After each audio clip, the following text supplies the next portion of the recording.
Well, hello, and we're going to have one of my wee digressions from the main book we're looking at, and we're going to look at a few verses from Genesis 26. It's about Isaac and the digging of wells. Let me read the first two verses initially from the chapter. Just set the important context for it. Now, there was a famine in the land, beside the previous famine in Abraham's time. And Isaac went to Abimelech, king of the Philistines, in Gerar. The Lord appeared to Isaac and said, "Do not go down to Egypt. Live in the land where I tell you to live." So the situation is, now there is a famine. And obviously if there's a famine, there's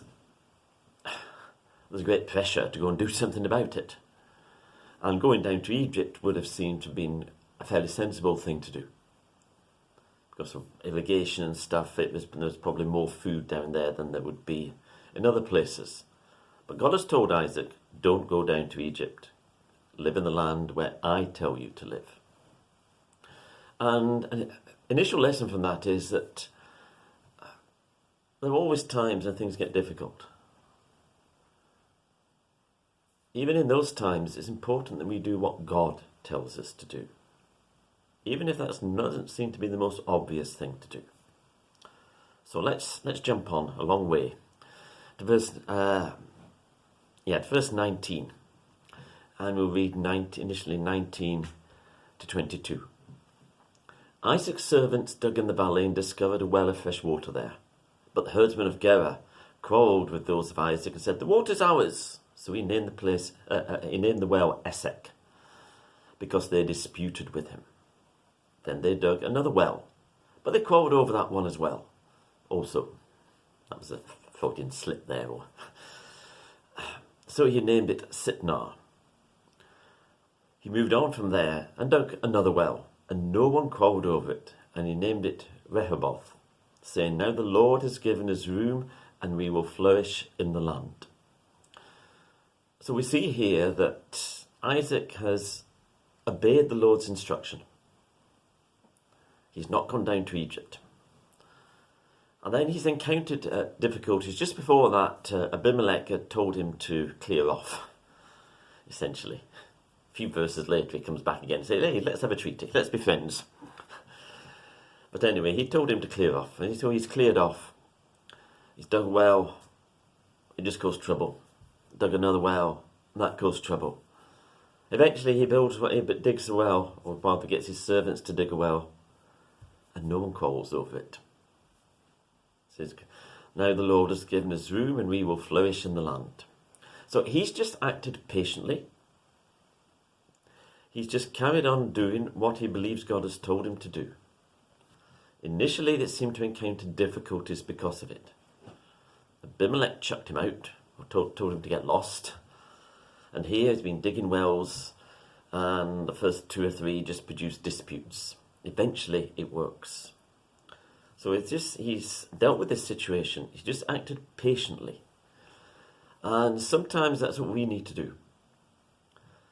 There are times when there are dramatic things happen in our lives, and there's a dramatic solution or way of solving a problem. That does happen occasionally. But many times it's just quietly, patiently obeying the Lord. Anyway, now let's read verses 23 to 24. From there he went up to Beersheba. That night the Lord appeared to him and said, "I am the God of your father Abraham.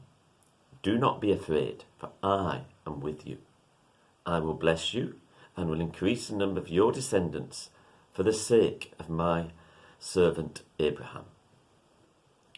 So Isaac's been living in faith, obeying God.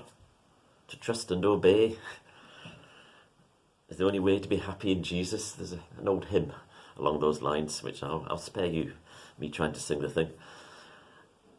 You might think he's doing okay, but then God gives him this encouragement. The Lord appears to him. The same thing happened with Abraham. When he went to rescue Lot, and he had the battle with the five kings. I think it was 4 kings against 5 kings, or however many kings it was. It was 5. 4 or 5 kings he defeated. And rescued Lot. and then had his meeting with the high priest Melchizedek. And you think he's doing great. He was trusting in God in all sorts of ways. He'd won a victory. And then God appeared to him at the beginning of chapter 15 of Genesis and says, I am your shield, your very great reward. And so we look at them and think, he's doing okay. He's won a victory. It's fine. Even when we win victories, even when we're taking steps of faith and obedience, and we're doing it more or less properly, and we seem to succeed, afterwards, one, we can be vulnerable. We should watch ourselves. We can also feel vulnerable. Even if we walked in faith and we've seen it work, we can still feel vulnerable, and God knows that. So he appears to him here, to Isaac, he says, do not be afraid, for I am with you and I will bless you. God knew that he needed that assurance. To Abraham, he knew that Abraham needed that assurance. It's very much the same. I am your shield. I am your reward. Or your reward will be very great, depending on which translation you read. And it's the same thing here. And in Abraham's case, we knew there were fears. Because after that, he says, who's going to inherit all this? It'd be one of my servants, because we still haven't got any children. And then God gives him the promise of his descendants being more numerous than the stars in the sky, or the grains of sand in the desert. I can't remember which one it is at that point. But he gives him this promise. God knows what's going on in our hearts more deeply than we know. And God is aware of it. There's a psalm that says, you know the weakness of my frame. God understands. So he appears here to encourage him. And then the last verse we're going to look at, verse 25. Isaac built an altar there and called on the name of the Lord. There he pitched his tent, and there his servants dug a well. That we should dig wells in the place of God's blessing. Remember earlier he was told not to go to Egypt. If we want to draw a parallel there, we say we should not dig wells in the place of the world's so-called blessing. We don't want to get any prosperity or blessing from the world. We want to get our blessing from God. Anything we get from the world, ultimately, if we dig wells in the world, which some churches do, ultimately the world will let us down. And also the water we get from that will poison us.